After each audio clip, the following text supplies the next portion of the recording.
Hello दोस्तों, आप सबका स्वागत है आपके अपने यूट्यूब चैनल फिल्मी रिएक्शन में। तो कैसे आप सब, उम्मीद है आप लोग अच्छे होंगे। मैं बिल्कुल अच्छी हूँ आप लोगों की दुआ से। तो दोस्तों, आज जिस वीडियो का मैं रिएक्शन लेके आई हूँ वो है पवन सिंह का और आस्था सिंह का गाने का और टीज़र आया है। गाने का नाम है अखियों में नासा बा। तो जी, इस गाने का टीज़र आया तो जल्दी जल्दी हम ये टीज़र देखते हैं, एंजॉय करते हैं, इसके बाद इसके बारे में बात करेंगे। उससे पहले चैनल को सब्सक्राइब करें, वीडियो को लाइक ज़रूर करें।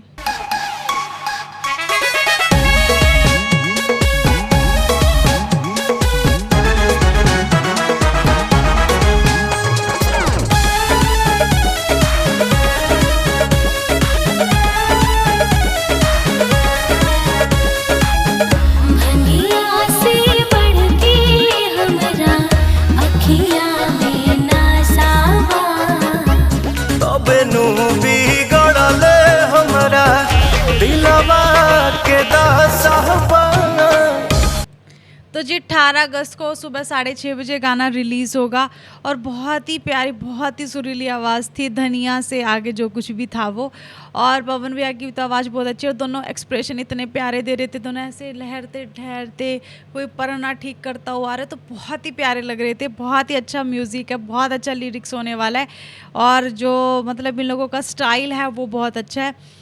आप लोगों को क्या लगा टीज़र में, प्लीज़ मुझे ज़रूर बताएं। और 18 अगस्त को आ जाएगा ये गाना सुबह 6:30 बजे, तो तब हम लोग सुन लेंगे। तो फिलहाल के लिए मैं इस वीडियो को यहीं करती हूँ ख़त्म। मिलते हैं नेक्स्ट वीडियो में, तब तक के लिए अपना ख्याल रखें, चैनल को सब्सक्राइब करें। Tata bye bye.